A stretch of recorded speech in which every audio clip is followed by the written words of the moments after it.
Hello friends, welcome in DG Cockney College channel. For a chemistry subject का first lesson solid state हम आज देखने वाले हैं। तो देखो बच्चों, सॉलिड स्टेट में हम जो चीज़ देखने वाले हैं वो दिखा रहा हूँ मैं। तो सॉलिड स्टेट में इंट्रोडक्शन जो पार्ट है उसमें हमें क्या पता होना चाहिए या कौन सी चीज़ों के बारे में पता होना चाहिए। तो पहली चीज़ है introduction. There are three states of matter. We knew it. We already learned from the 7th standard. So that's why we knew it about the states. There are three states: solid, liquid and gas. Okay बच्चों, तो ये तो चीज़ें आपको पता है। Okay बच्चों, तो उसके अलावा आपको कौन सी चीज़ें पता होनी चाहिए, तो उसके बारे में पढ़ना है। तो हमें सॉलिड स्टेट और अदर दो स्टेट है उसके उसमें जो डिफरेंस होता है वो पढ़ना चाहिए। तो वो डिफरेंस क्या होता है मेनली सॉलिड में? देखो बच्चों, लिक्विड जो होता है, सॉलिड जो होता है, एक्चुअली ये थोड़ा करेक्शन है, लिक्विड में नहीं, सॉलिड का डेफिनेट शेप होता है। लिक्विड एंड गैसेस जो होते हैं उनका डेफिनेट शेप नहीं होता, और जो जिस कंटेनर में हम उसको भरते हैं वही उसका शेप हो जाता है। सॉलिड का वॉल्यूम जो होता है वो डेफिनेट होता है बच्चों, और लेकिन लिक्विड एंड गैस को वॉल्यूम नहीं होता, क्योंकि वो जिस कंटेनर में भरते हैं उसी कंटेनर का वॉल्यूम उसको मिलता है, या वही उनका वॉल्यूम होता है। पर लेकिन सॉलिड को एक स्पेसिफिक वॉल्यूम रहता है, जो चीज़ होगी सॉलिड की उसके हिसाब से वो उसका वॉल्यूम रहता है। देन ये जो सॉलिड होता है वो टेम्परेचर के हिसाब से स्लाइटली चेंज होता है, पर लेकिन लिक्विड एंड गैस के बारे में देखा जाए तो जो टेम्परेचर और प्रेशर है उसकी वजह से ये लिक्विड एंड गैस का शेप एंड वॉल्यूम बहुत वेरिएशन में चेंज होता है। तो वो चीज़ें बहुत इंपॉर्टेंट होती है बच्चों। तो ये जो सॉलिड होता है उसके पार्टिकल कैसे बने होते हैं, what are the solids characterised bye.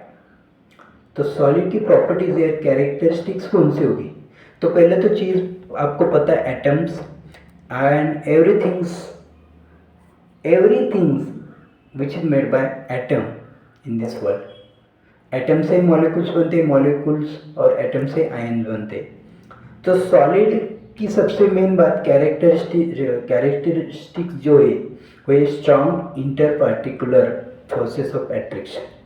जो पार्टिकल्स में फोर्स होता है सॉलिड में वो बहुत स्ट्रांग होता है, उसकी वजह से वो एक कॉम्पैक्ट स्ट्रक्चर बनता है, वो एक दूसरे को छोड़ते नहीं, और इसलिए वॉल्यूम कम होता है, प्रॉपर साइज होती है, प्रॉपर शेप होता है। ओके, क्रिस्टलाइन, और उसमें दो टाइप, वन सॉलिड्स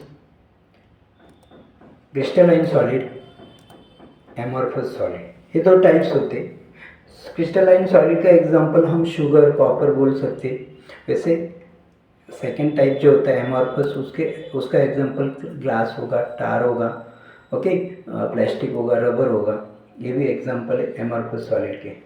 चलो, तो क्रिस्टलाइन सॉलिड जो होता है उसके बारे में देखा जाए तो हमें क्या पता चलता है, इसको हम होमोजेनियस सॉलिड भी बोल सकते हैं, क्योंकि उनके जो कंस्टिट्यूएंट पार्टिकल्स होते हैं, एटम्स हो या आयंस हो या मॉलिक्यूल्स हो, ये डेफिनाइट रिपीटिंग पैटर्न में होते हैं। ये देखो बच्चों, डेफिनाइट रिपीटिंग पैटर्न, जैसे NaCl होगा, KCl होगा, उसकी अरेंजमेंट जो होती है कंस्टिट्यूएंट पार्टिकल की क्रिस्टलाइन सॉलिड में, ये रेगुलर एंड पीरियडिक होती है, प्रॉपर अरेंजमेंट होने की वजह से हो, और उसकी जो अरेंजमेंट है, लॉन्ग ऑर्डर अरेंजमेंट भी एकदम प्रॉपरली होती है।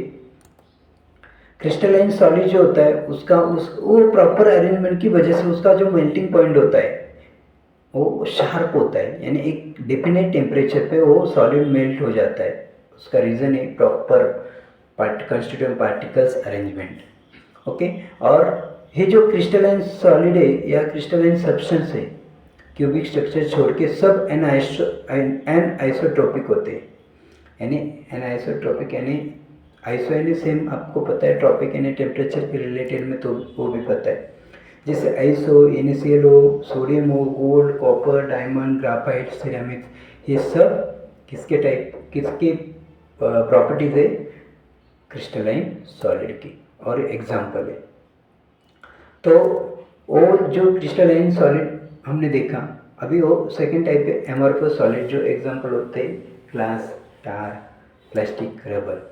तो ये जो सॉलिड देखते हैं एमॉर्फस सॉलिड, ये जो सॉलिड होता है पर लेकिन सॉलिड की जैसे दिखता नहीं, यानी एक्चुअली वो क्रिस्टलाइन स्ट्रक्चर ही होता है, पर लेकिन उसका जो परफेक्टली ऑर्डर होना चाहिए वैसे नहीं होता, इसलिए क्रिस्टलाइन सॉलिड से एमॉर्फस सॉलिड अलग है। कॉन्स्टिट्यूएंट पार्टिकल्स की जो अरेंजमेंट होती है प्रॉपर नहीं होती, रैंडमली अरेंजमेंट होने की वजह से उनको प्रॉपर शेप और प्रॉपर साइज नहीं होती, और उसकी वजह से जो लॉन्ग ऑर्डर अरेंजमेंट है वो नहीं होती, वो एमॉर्फस सॉलिड में शॉर्ट रेंज ऑर्डर अरेंजमेंट होती है उसकी वजह से।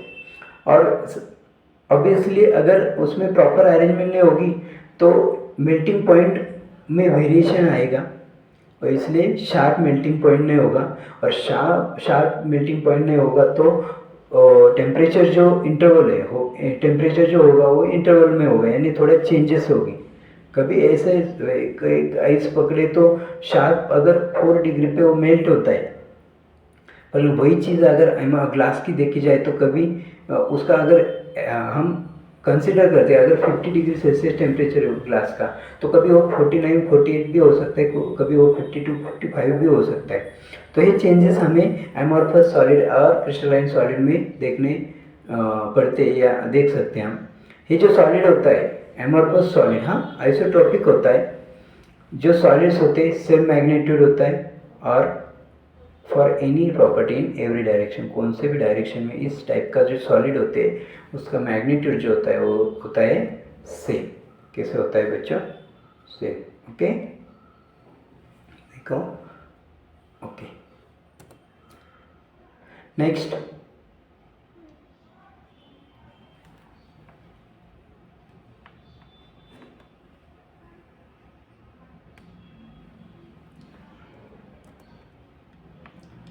क्रिस्टलाइन सॉलिड और एमॉर्फस सॉलिड में अगर डिफरेंस देखा जाए तो हम कुछ बातें बोल सकते हैं, जैसे constituent particles have a regular and periodic arrangement in crystalline solid, but in amorphous solid there is a randomly arrangement of particles. Second point, it is crystalline solids particles. Crystalline solid particles have long range order structure, but in case of amorphous solid there is a short range order structure because there is a no proper arrangement of particles. Crystalline solids have sharp melting point, but amorphous solids have different melting point because of particles not arranged in properly. So that's why it is a major difference between them. Crystalline solids are anisotropic, but amorphous solids are isotropic. That means the examples of amorphous solids have same magnitude in any direction, but in case of crystalline solids there is a different magnitude for the different direction. So every crystalline solids have different magnitude of different direction. That's why they are called anisotropic. But there is an exception. Cubic structure have isotropic because it has same magnitude. Okay. In case of crystalline solids, they are true solids.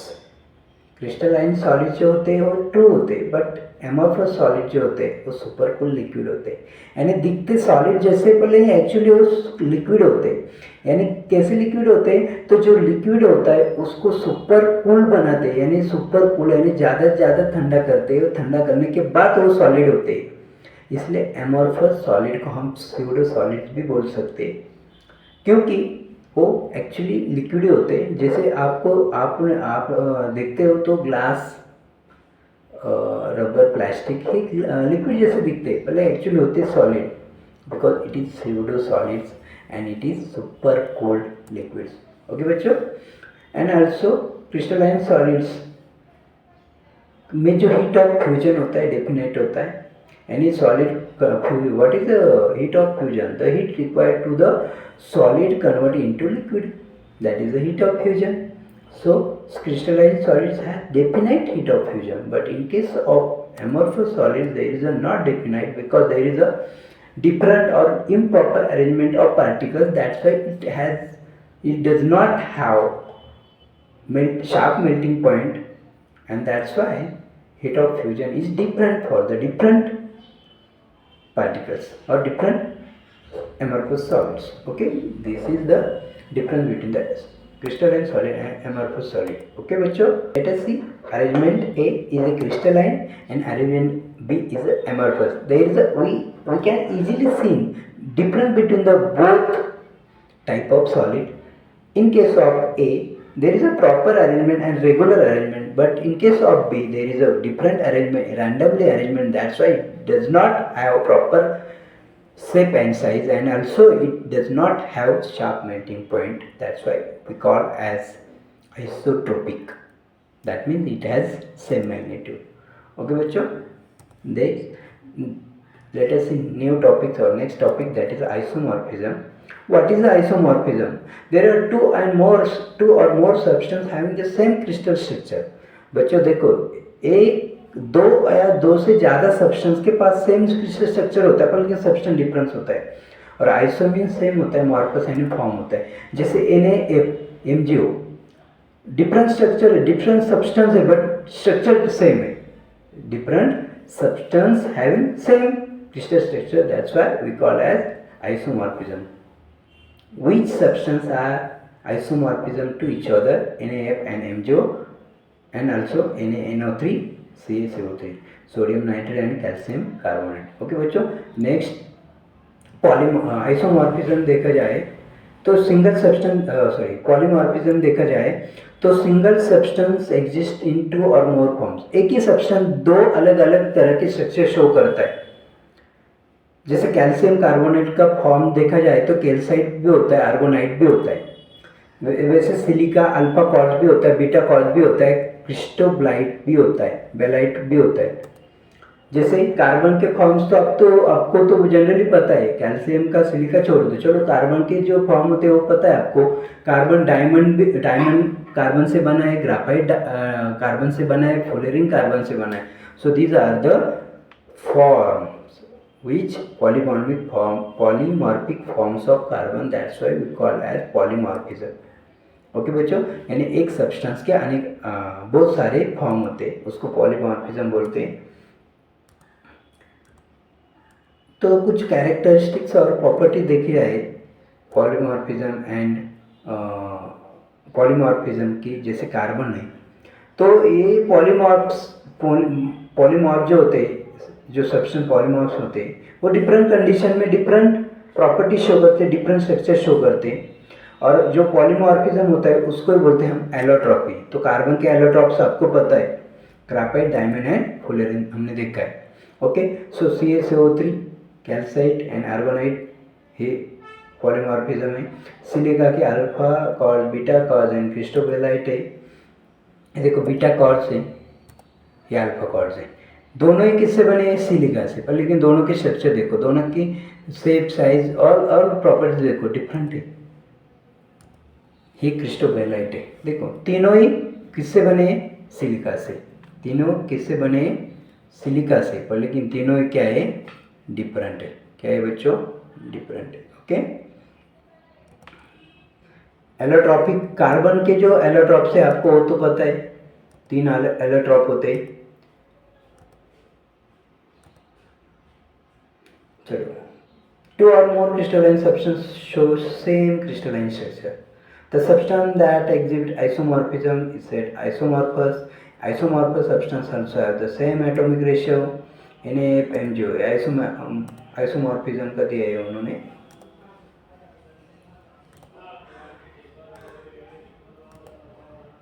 चलो, एनआइसोट्रॉपी क्या होती है? जो crystalline substance होते, crystalline solid जो होते हैं एनआइसोट्रॉपिक होते हैं. एग्जैक्टली क्या होता है? The ability of crystalline solids to change values of physical properties when measured in different direction. There is a physical property of each and every solid. Which type of solid? Crystalline solid have different physical properties when measured in different direction.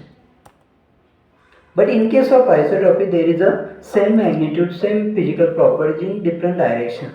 So that is a major difference between the anisotropy anisotropy. Okay बच्चों, चलो next देखते हैं हम।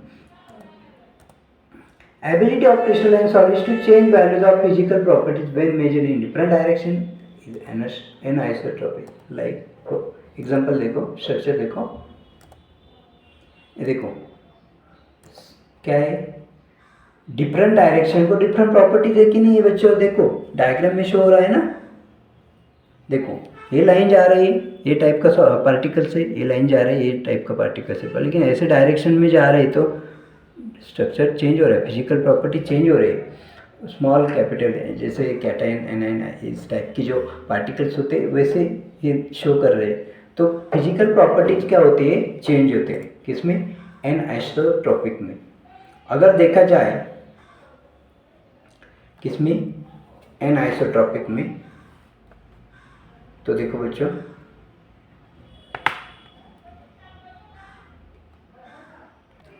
चलो an isotropic का समझ में आया। ये जो फिजिकल प्रॉपर्टीज होती है जैसे रिफ्रैक्टिव इंडेक्स है, डाइलेक्ट्रिक कांस्टेंट है, इलेक्ट्रिकल कंडक्टेंस है, ये क्रिस्टलाइन सॉलिड का चेंज होता है। जैसे डायरेक्शन उनकी चेंज होती है वैसे वो चेंज होता है। हमें यहाँ पे A B C D E F में शो कर रहा है कि अलग डायरेक्शन में अलग प्रॉपर्टीज होती है। ये किसमें होता है बच्चों? एन आइसोट्रॉपिक में। किसमें होता है? एन आइसोट्रॉपिक में। अगर क्रिस्टलाइन, चलो हम क्रिस्टलाइन सॉलिड के बारे में और ज़्यादा डीप में पढ़ते, तो अगर क्रिस्टलाइन सॉलिड का क्लासिफिकेशन देखा जाए तो 4 टाइप के सॉलिड है। Crystalline solids are 4 types crystalline solids have 4 types: ionic solids, covalent network solid, molecular solid and metallic solid. Comparatively study करते हैं जो पार्टिकल्स ऑफ यूनिट सेल में जो पार्टिकल होते हैं वो आयोनिक सॉलिड में कैसे होते हैं? कैटाइन एंड एनाइंस, या कौन से होते हैं? Cations and anions. Covalent network solid में कोवैलेंटली बॉन्डेड एटम्स होते हैं, मॉलिक्यूलर में मोनो एटॉमिक और पॉली एटॉमिक होते हैं, और मेटेलिक में metallic ions and sea of electron से जो इलेक्ट्रॉन्स मोबाइल होते हैं उसमें मेटेलिक आयंस होते हैं, मोबाइल लॉस होते हैं, उसकी वजह से मेटेलिक आयन तैयार होते हैं। Second property inter particle forces. जो फोर्सेस होते कैसे होते हैं? आयोनिक सॉलिड में इलेक्ट्रोस्टैटिक फोर्स होता है, कोवैलेंट सॉलिड में कोवैलेंट बॉन्ड्स होता है, मॉलिक्यूलर सॉलिड में London and dipole forces and hydrogen bonds इस टाइप के फोर्स होते हैं, और मेटेलिक सॉलिड में मेटेलिक बॉन्ड्स होते हैं, उसकी वजह से cation and mobile valence electron जो होते हैं उसमें फोर्स ऑफ अट्रैक्शन होता है। थर्ड प्रॉपर्टी देखी जाए तो हार्डनेस किसकी ज़्यादा होती है? देखा जाए तो आयोनिक सॉलिड सबसे हार्ड एंड ब्रिटल होता है, कोवैलेंट सॉलिड वेरी हार्ड होता है, और मॉलिक्यूलर सॉलिड सॉफ्ट होता है, और मेटेलिक सॉलिड जो होते हैं soft to very hard. Different पता है, मेटल जैसे कॉपर इजीली टर्न होता है, डक्टाइल होता है, मैलेबल होता है, पर लेकिन आयरन इजीली मैलेबल और डक्टाइल हो नहीं सकता, इसलिए मेटेलिक सॉलिड के बहुत सारे वेरिएशन हमें हार्डनेस प्रॉपर्टी में दिखाई देते हैं। वैसे आयनिक सॉलिड नॉर्मली हार्ड होता है, पर लेकिन वेरी हार्ड कोवैलेंट सॉलिड क्यों होता है? क्योंकि उसमें कोवैलेंट बॉन्ड होता है, यानी 2 एलिमेंट और 2 मॉलिक्यूल 2 एटम जब एक दूसरे के नीड के हिसाब से इलेक्ट्रॉन शेयर करते हैं उसकी वजह से उन दोनों में कोवैलेंट बॉन्ड बनता है, वो कोवैलेंट बॉन्ड इजीली ब्रेक नहीं कर सकते, इसलिए वेरी हार्ड होता है। फोर्थ प्रॉपर्टी देखी जाए तो मेल्टिंग पॉइंट किसका शार्प है, ज़्यादा हो सकता है? तो आयोनिक सॉलिड का 600 to 300 डिग्री सेल्सियस इतना हो सकता है, उससे ज़्यादा कोवैलेंट सॉलिड का मेल्टिंग पॉइंट होता है। मॉलिक्यूलर सॉलिड का बहुत ही कम होता है, निगेटिव भी होता है, -272 डिग्री भी मॉलिक्यूलर सॉलिड में हमें मेल्टिंग पॉइंट दिखाई देता है। और मेटेलिक सॉलिड की रेंज होती बहुत ही ज़्यादा होती है, क्योंकि वेरिएशन जितना ज़्यादा उतनी प्रॉपर्टी में रेंज भी होती है। जैसे हार्डनेस में भी हमें बहुत सारा वेरिएशन दिखाई दिया था, और मेल्टिंग पॉइंट में भी सेम कंडीशन है। Okay, then next property, that is the thermal and electric conductivity, which is the more thermal conductive or electrical conductive. In case of ionic solid, there is a poor electrical conduct in solid state, but it is good conductors when in melted or dissolved in water. So this is the very important point. So ionic solid is poor conductor in solid state, but it is better or a good conductor in melted or dissolved in water state. Covalent network solid it is a poor conductor, but there is some exception like graphite. Graphite is the allotrope of carbon. It is good conductor, but diamond it is also, which is also allotropes of carbon, but it is good conductor of heat. But graphite is a good conductor of electricity. So both allotropes of carbon shows different properties. So that is the difference, major difference between the allotropes of carbon. Next, molecular solid. It is a poor conductor of heat and electricity. In both cases, there is a poor conduction shown by molecular solid. In case of metallic solid, we know that metals are good conductor of heat and electricity, so good conductor. Okay. Next property, example. So what is the example of ionic solid? NaCl, CF2. So acid and metallic solids के example है sodium, magnesium, copper, AU। Solid की characteristics देखी जाए तो सबसे पहले आयनिक solid में constituent जो पार्टिकल होते हैं वो होते कैटायन एंड एनायन। ये नियरली सेम और डिफरेंट साइज के हो सकते। ये जो पार्टिकल है एक दूसरे को ऐसे होल्ड करके रखते, जिसकी वजह से वो होल्ड करने के कारण जो होता है वो electrostatic process of attraction between them. ये जो सॉलिड होते हैं हार्ड एंड ब्रिटल होते हैं, हाई मेल्टिंग पॉइंट होता है इनका, और सॉलिड स्टेट में कंडक्शन नहीं शो करते, but in case of melted state और dissolve in water state there is a shows good conductor. Conducting when molten and dissolve in water, for example NaCl, K2SO4, potassium sulphate बोलते हैं उसको। अगर covalent network crystal का characteristics देखा जाए तो कौन कौन सी है, तो ये जो कंस्टिट्यूएंट पार्टिकल होते हैं एटम भी होते हैं, ये जो क्रिस्टल होते हैं एक continuous system of covalent bond की कंटिन्यूस सिस्टम होते हैं, 3 डायमेंशनली नेटवर्क शो कर सकते हैं, इसलिए उनको जाइंट मॉलिक्यूल भी बोलते हैं। कोवैलेंट नेटवर्क जाइंट यानी बहुत बड़ा मॉलिक्यूल होता है ना, कोवैलेंट नेटवर्क की वजह से वो बड़ी साइज हो जाती है, उसको सिंगल जाइंट मॉलिक्यूल बोल सकते हैं हम।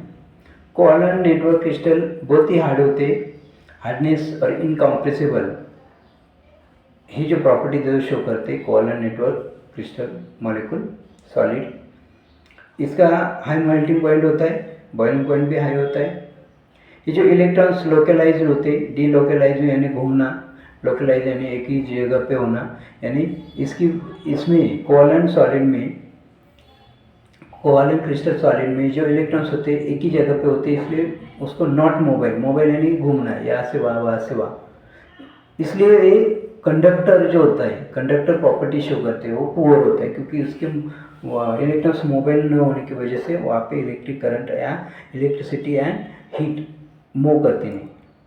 और एग्जांपल डायमंड है, क्वार्ट्ज है। थर्ड देखा जाए तो network crystal, covalent network crystal का हमने और एक एग्जांपल देखा है ग्राफाइट पर, लेकिन ये एक्सेप्शन केस है, because it is good conductor, it is not poor. Okay, graphite का नेटवर्क, कोवैलेंट नेटवर्क सॉलिड है, लेकिन sp2 हाइब्रिडाइजेशन है। sp2 हाइब्रिडाइजेशन हमने 11th में पढ़ा है, क्योंकि उसमें डीलोकलाइज पाई इलेक्ट्रॉन्स होते हैं, उसकी वजह से ग्राफाइट इलेक्ट्रिक कंडक्टिविटी शो करता है, इसलिए graphite is a good conductor of electricity. Exception case थी, वो ध्यान में रखो। Graphite is smooth, but other covalent network crystal are very hard.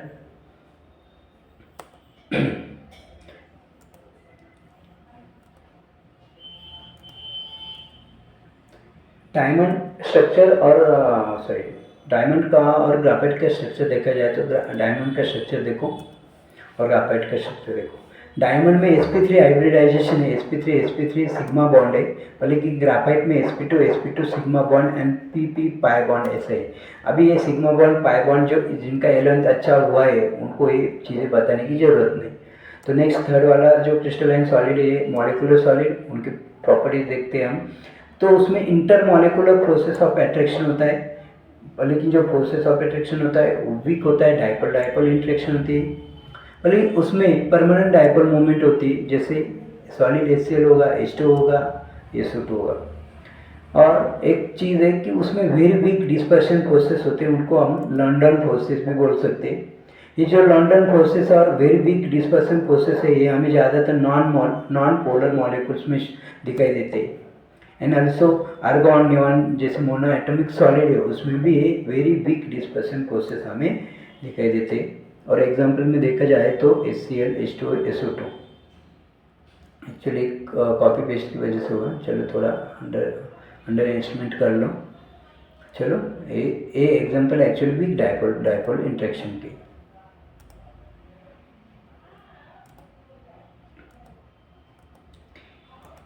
Molecular solid जो होते हैं उसमें इंटर मॉलिक्यूलर हाइड्रोजन बॉन्ड भी होता है, जैसे H2 आइस होगा, NH3 ammonia, HF hydrogen fluoride. तो इसमें हाइड्रोजन बॉन्डेड होते हैं, उसकी वजह से वो एटम एक दूसरे को पकड़ के रखते हैं। मॉलिक्यूलर सॉलिड की प्रॉपर्टी देखी जाए तो कंस्टिट्यूएंट पार्टिकल जो होते हैं सब्सटेंस में are molecules of the same substance. Constituent particles are molecules of the same substance. Second, the molecules are held together by very weak intermolecular force of attraction, जिसे हमने पहले पढ़ा है, डाइपोल इंटरेक्शन हो, वेरी वीक डिस्पर्शन, उसको London pole से बोलते हो, या इंटरमॉलिकुलर हाइड्रोजन बॉन्ड हो। Weak intermolecular force of attraction जो होते हैं, उसकी वजह से ये जो मॉलिक्यूल्स होते हैं, मॉलिक्यूलर सॉलिड, ये बहुत ही सॉफ्ट होते हैं, वैसे ही उनका melting point and boiling point भी बहुत कम होता है। और इसके इलेक्ट्रॉन जो होते हैं लोकलाइज होने की वजह से हम मूव नहीं करते, इसलिए ये पुअर कंडक्टर होते हैं इलेक्ट्रिसिटी के। But insulator